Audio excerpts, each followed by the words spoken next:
time like this, just a year ago, well, Ruben Amorim was preparing for his first game in charge of Manchester United. 365 days after, it's been 1 year of Ruben Amorim at Old Trafford. It's been good, bad, ugly. He himself said it was disaster class last season. He said they were going to suffer. And they suffered. Oh my God, they suffered. But then, here we are, 1 year after. How would you rate Amorim's 1 year in charge of Manchester United? Has it been good? I mean, if you rate him, let's say, over 10, how would you rate him 1 year in charge of Manchester United and why? Well, in terms of performance, because there are two ways around it. You need to also check the off-the-pitch issues. What he has done in terms of bringing stability and discipline to the dressing room. If you are to judge it in terms bomb of squad, you know, trying to flush out players that are not ready to listen to the coach, doesn't have character, the right attitude, you know, or that does not even want to play for the badge. So I think in that regard, he has done excellently well in terms of imposing his authority on the players, on the team, that I am the manager, this is what I want. And I also give credence to the owner, especially Sir Jim Ratcliffe, for coming out to actually, during the turbulence, during the crisis at the I think that was the turning point. For me, that was the turning point this season.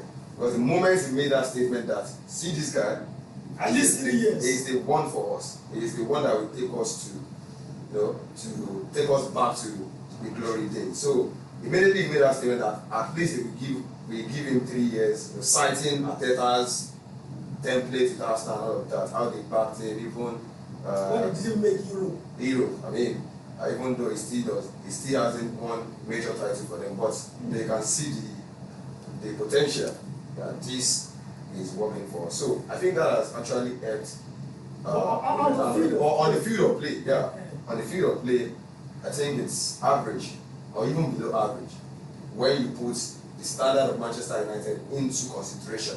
Manchester United are known to be a winning team. Manchester United should not be, at least if they are not in top 4, maybe top 5 or top 6. Last season, 15th on the log. No trophy, went trophyless last season. They nearly got relegated last season. So for a team of that caliber, of that status, of that standard, magnitude, it's very, very poor. But then you still need to cut him some slack.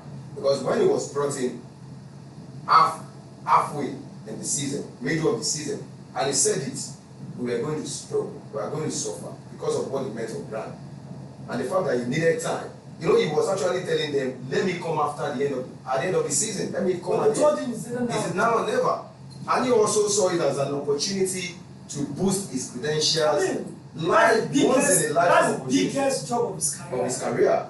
So in terms of result, like I said, average, but then it's still understandable in terms of he's coming with a different system, new system, 3-4-3. This is what he has been known for.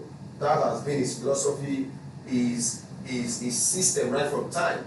Now trying to replicate that in Manchester United that is known for, you know, 4-4-2 or 4-3-3, 4-2-3-1. So it has been difficult for him to actually get players to understand the system. So he will definitely need time. He needed time, but now we are seeing it gradually that they are getting back on track. 5 games unbeaten, their last 5 games are unbeaten. Although staying unbeaten is not enough, they need to win more games to get more points. They've lost 3 games this season in the Premier League. They play, I think they played draw 3 times, 3 draws, 3 losses, and I think 5 wins, if I'm not mistaken. I think 5 wins of season now in 11 games. Okay, 3 draws or 4 draws, 3 losses and 5 wins. They play Everton tonight, but I think overall, I would say average in terms of result on the people off the pitch with what he has brought to the dressing room. You can see the unity, the synergy. The players are now, you know, there is this sense of togetherness in the way they do, even off the pitch, even when they are on international duty, even on social media. When there's camaraderie, you can tell. You can tell, yeah. So I would just say that we still have to say that on the pitch it's not good enough, but then there's lights at the end of the tunnel. Fahad, how do you rate him? And could he have done better than he has done so far? Well, he have done better. In a way, you can say yes, he have done better.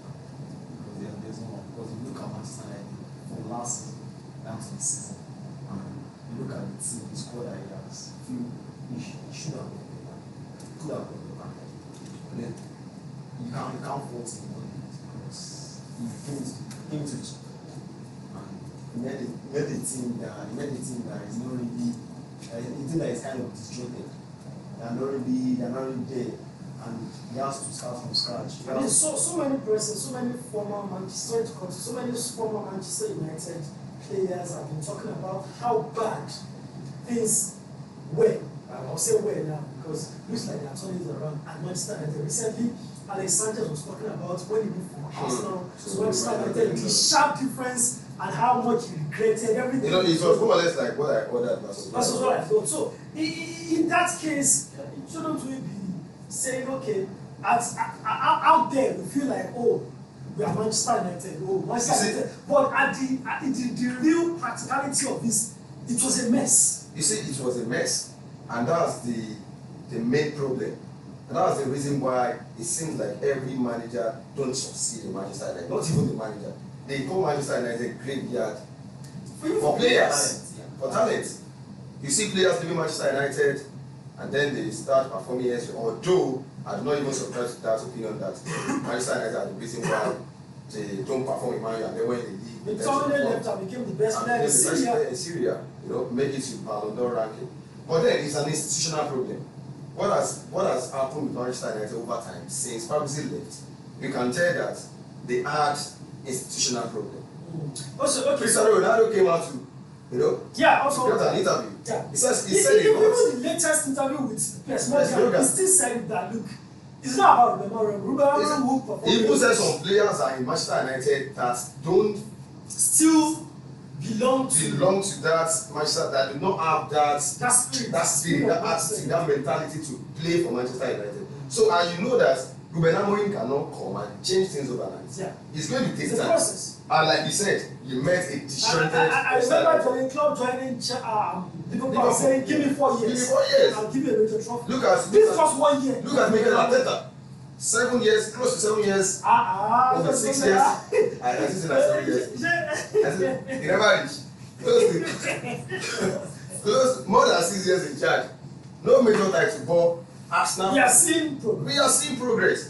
But can you say the same with Manchester United when there is no stability? But we are starting to see progress. No, I'm talking about the past before Ruben Amorim came. There's no managerial stability. You keep changing coaches. How do you want consistent? So talking about 6 years, 7 years, do you see Ruben Amorim being at Manchester United in the next 2-3 years? He said he wants to be Manchester United for 20 years. Forget what he said. I'm telling you the reality. What if it happen? At least if they win, it go happen. You think say they win? The way they go. The way they go like this. I don't know. No be no. 5 games unbeaten, 3 wins. The last 2 of those don't forget the Bobo's. Which ones know the Bobo's? The last 2 games are draw. Away from home against Roger. But they are not won again in the last 2 games. Roger, they have not lost a game in the last 5 games. It depends on that's why I said. It depends on how you Arsenal not London derby. Arsenal have always been dominant and ruthless. But do you see it here? But realistically, the long term. I think for me, it's a long-term project. But do you see here? And I think Amorim also has that potential of being a long-term manager. You know what? It doesn't look like the manager that wants to jump after like exactly. And he comes down and says, "Man, it's not even about that. It's about his own philosophy and system. It's not after instant results. And that's why he's telling you that I will not change my tactics. Yes. Building gradually, and that's what Arteta did. Not be about saying I won weekends where press will come for you. You are playing 3-4-3. You are playing players out of position. You are playing the system that does not fit the player. Why can't you just tweak, adapt, and change and then change back and play to player strength? But he said that no. This is my ideology. Players that we adapt. They are professional. They are getting money. It's even stupid to say that coach should play to suit players. Why are they getting paid? Do you know how much they are earning every week? Okay, Fahad, let's talk about the game tonight. Well, Everton visits Old Trafford. It's a grudge game. Some people they don't see why you lose and you give money that. They say that Everton in charge. They don't know say that how good you. But I think it's usually his first Monday night. But no care if Everton no chop anything, they go chop 4 this Okay, night. but wait. See the tell me. David Moyes is a grudge king. David Moyes is still not happy with Manchester United. I'm sure he will not pass up any chance to stick it to Manchester United. For Old Trafford. Anywhere. Any fast man, Okay, United okay. manager will be happy with Manchester United. Okay, so can Everton do it? I mean, Everton have been very decent since David Moyes came back. And they get Since they go back to their new stadium. Very decent. I mean, Jack Grealish, is doing well. Yeah, They have this Gimai from Senegal. In fact, Ruben Amorim even talked about it. In particular, that is a player that I really likes. God Jack Grealish, that very now is actually revitalized. A former Manchester United player, Jack Ghana, also. There are so many grudge. Even Tino, what is it? Michael Keane. Michael Keane, brother, yeah. So there are so many players who has a grudge, who has an axe to grind. So if you look at it, one thing is United, they will have more people this night. So I think it's been a very, very complicated issue for United because when they have more people, they tend to find it difficult to break low block. Yeah, I mean they are not. Everton will probably play. I don't think they'll come out. If they come out of Manchester United, that for one can happen. If they come out. So you so funny like I don't see. Funny. Clean sheets now. Lamez is there. Clean sheets. So you look at it, you find it difficult. And one thing is second half. I think they've always been conceding goals in second half. I think you want to actually stop that. Step up. Yeah, in second half because once they lose concentration and concede goals, it's kind of sure that the opponent scored the second goal as well. So I think that they want to also increase their concentration in the second half as well. And I think in the Premier League, I think they have more goals in the first half. They got 11 goals. So that shows you that this team, they know the intensity in the first half for Manchester United is always there. You see, my own point or my own fear in this game is Manchester United switching off in the second half, especially when and they pick up a line, like just like that. The system. Their last 2 games was winnable for them.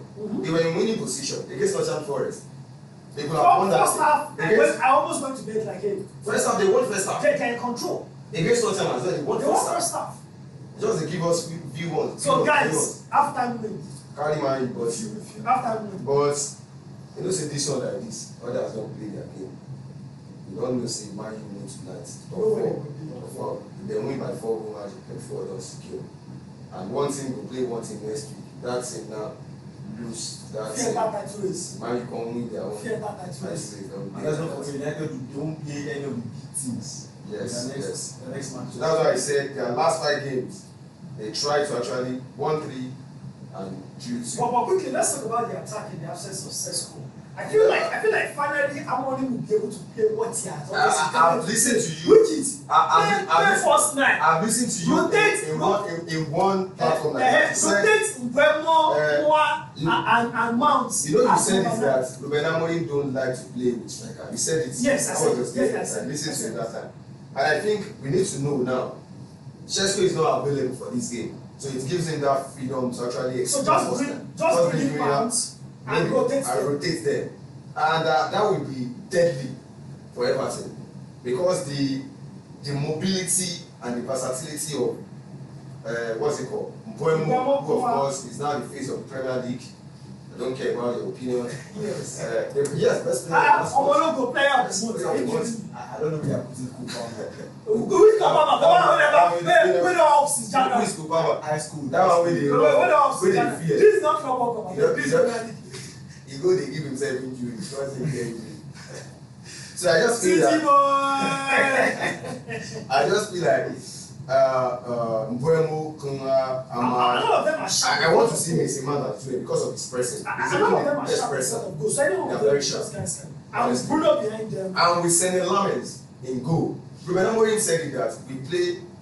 Don't let me say we. Manchester United play their best game with Sene Lammens because of that confidence. And when you wait, it doesn't matter. They win.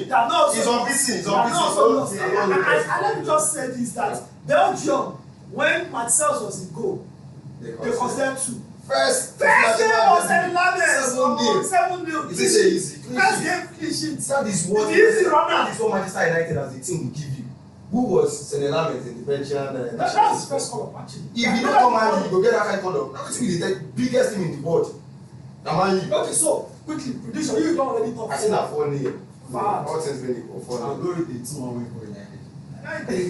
Why you dey give us? I thought you will give up for them goal. Convincing me, Jerry. Carry 3 days for us.